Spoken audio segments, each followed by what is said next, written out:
So there was this feminist that stuffed a bloody Maxipad into this guy's mouth, and I don't know why, but it must have tasted bloody awful, and I don't know how he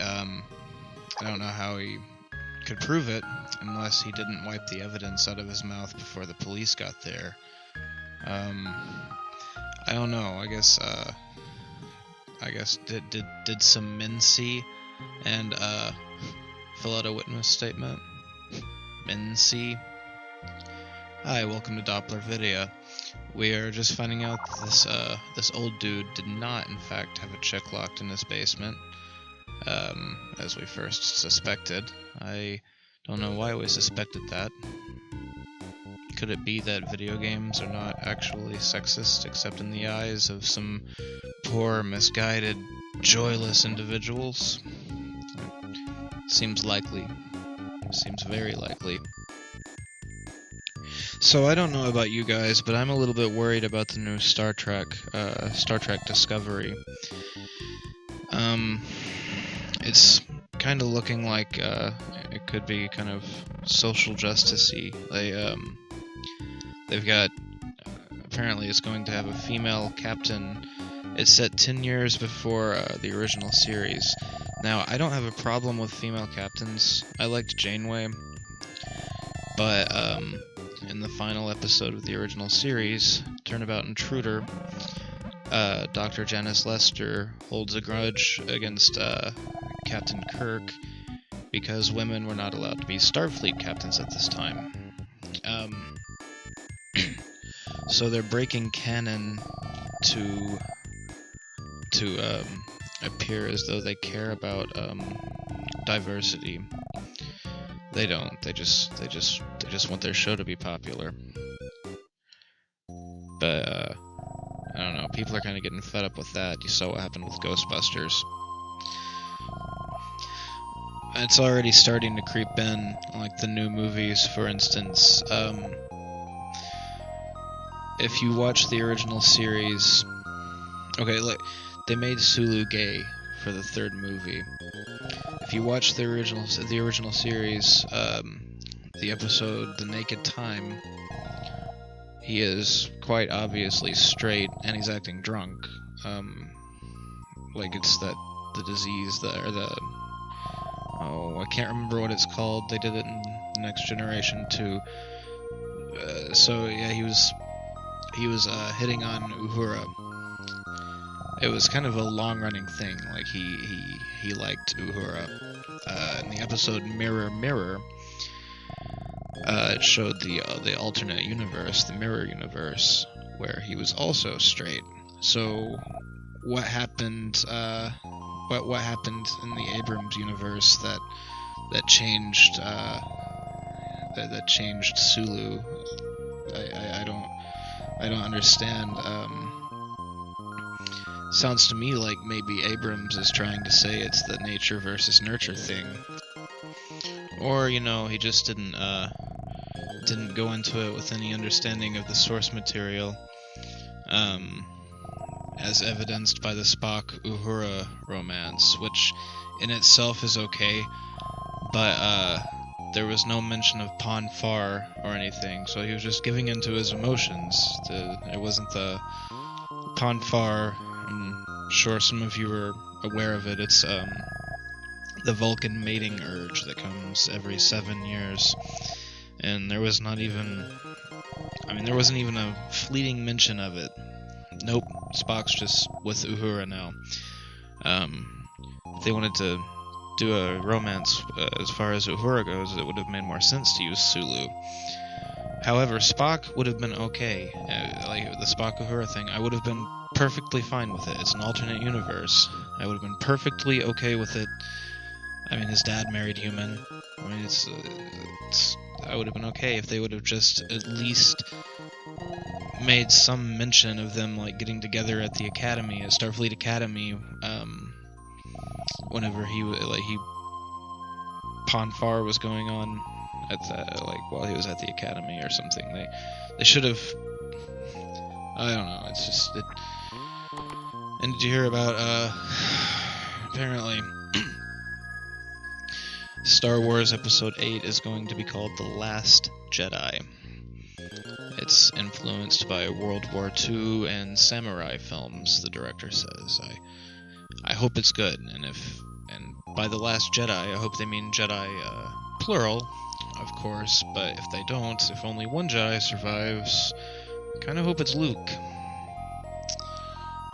I mean, I got nothing against Rey, except maybe she was kind of put in there to cater to some of the more retarded members of the population, but, by which I mean feminists, not females in general. Women are equal to men. It's just that there's a certain subset of them that believe they are superior to men, which is not the case. Neither sex is superior. They both serve their purpose. Yeah. While we're on that subject, though, I'm not too happy with the way things have been going in America these last couple of weeks.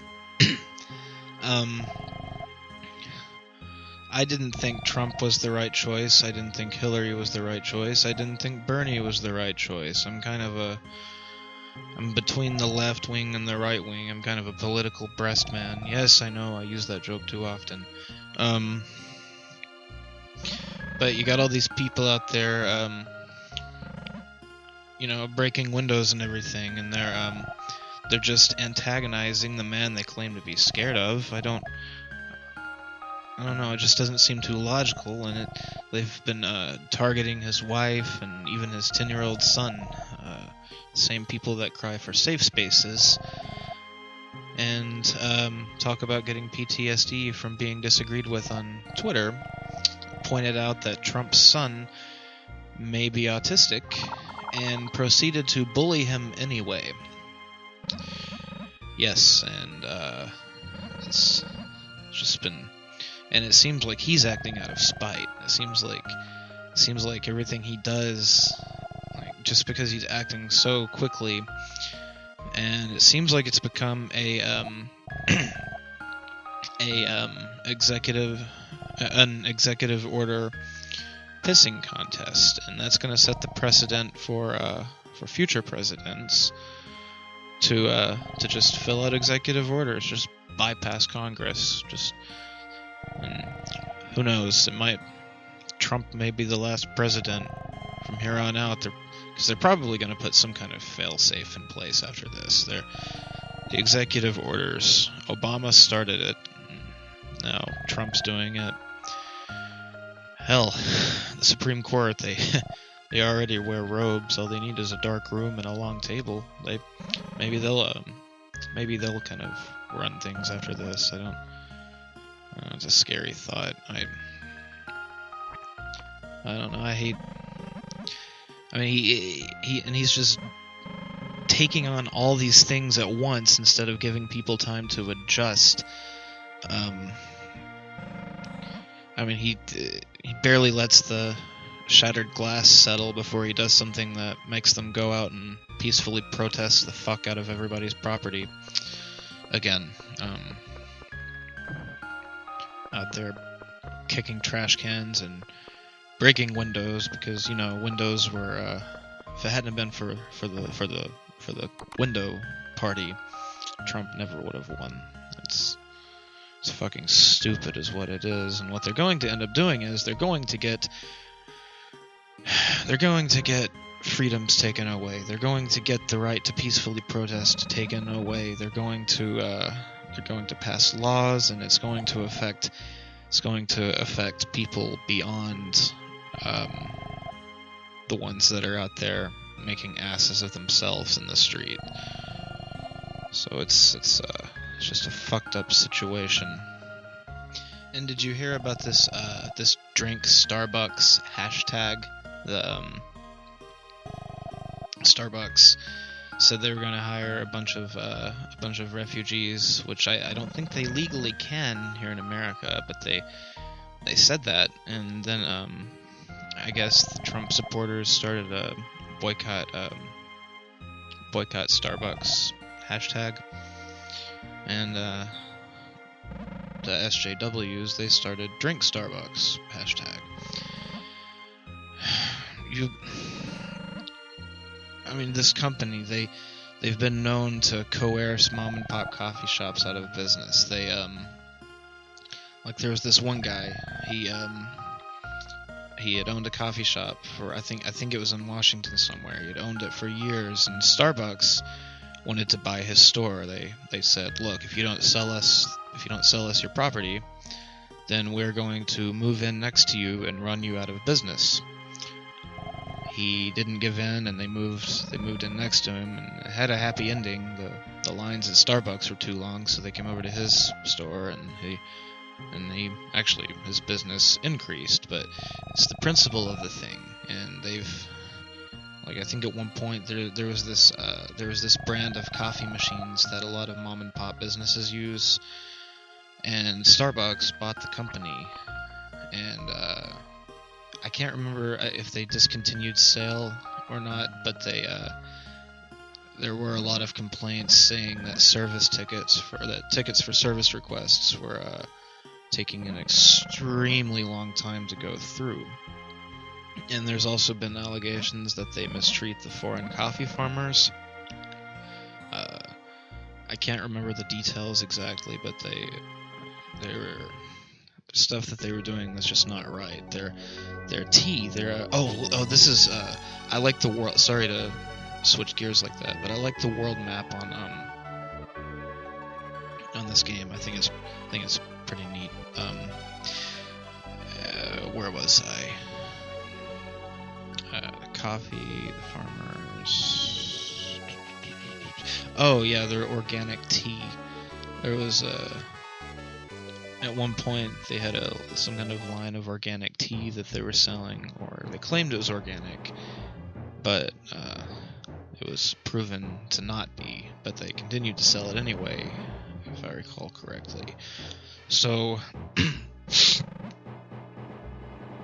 I guess now that Starbucks is offering to hire refugees, that means you should suddenly support them. You know, despite all the other evil things that they're doing. I don't think so. You should. I mean, if you want to drink Starbucks, whatever. I mean, I don't care if you drink Starbucks, but don't support an evil corporation to make a political statement, because the people who are making this political statement are the same people that would usually be opposed to the types of things that Starbucks does. So, did you guys hear about the new Death Note movie? Apparently people were complaining about whitewashing. I only found out about this about a week ago, I guess, and they're complaining about whitewashing. L is going to be black, but they're complaining about whitewashing. I mean, it's a reimagining of the story. It's being told here in America. It's set in Washington. Last time I checked, the majority of Washington citizens were not Japanese. This could have changed. I say since the last time I've checked. Or I say the last time I checked, but I've never actually checked. I always just assumed. You never really saw them on Frasier much. So I don't see what the problem is. I think that it has the potential to be pretty good. The movies in Japan weren't all that great. One of the best lines from that was "Light, use your big brain to help us," or something to that effect. It was just awful. I first saw Death Note. See, I was getting PSP rips. I used to go on like PSP ISO, I think the website was called, because when I was a teenager, terrible internet. It was tethered to an old flip phone. That was our broadband. So I would download movies and shit for the PSP. They're only about 200 megabytes most of the time. Single episodes are about 60 megabytes, but I got Death Note. See, I guess it was right before Adult Swim started translating it, but I watched it in Japanese, and I watched it in English. I noticed something about the Death Note movie, though. First of all, they have Willem Dafoe as Ryuk. I thought that was a great choice. But one thing I did not that I did notice, I did not see Mello in the credits. I did not see Nier in the credits, and I did not see Misa in the credits. And I don't have a problem with that. Misa was she's okay in small doses. Here's my thing about anime. I hate it when it gets all cutesy and does that chibi shit. You know what I'm talking about? Where they start doing. It's like sometime after Cowboy Bebop, they just decided, oh, we're going to cater to the Americans now. We're not gonna. I don't know. It's like all the new shit they're coming out with is just. Like, I tried to watch Black Butler, and it was every other scene was chibi shit. And I just can't do that. The most recent one that I saw that I enjoyed was Space Dandy. Mary and I watched that together, which, interestingly enough, is set in the Cowboy Bebop universe, just like at a different time. One that we've been watching recently is Mushishi, and it's pretty good. One thing about the Death Note thing on Netflix, I kind of feel like they should have made it into a series. It seems too big to fit into one movie. Maybe it's just me, but that's just what it feels like. I mean, it was like, what, 36 episodes? Something close to that. Oh, looks like we are almost to the end of the video. I finally got it narrated. Finally. It took me a couple of days. I don't know what it is. But this, starting in the next video, I start to really get the hang of the battle system on here. It's, I need to continue playing. I've got enough footage for 1 or 2 more videos. But anyway, I hope you enjoyed this. If you liked it, give me a thumbs up, share it with all your friends, share it on social media, subscribe. Damn, that's morbid. Adios.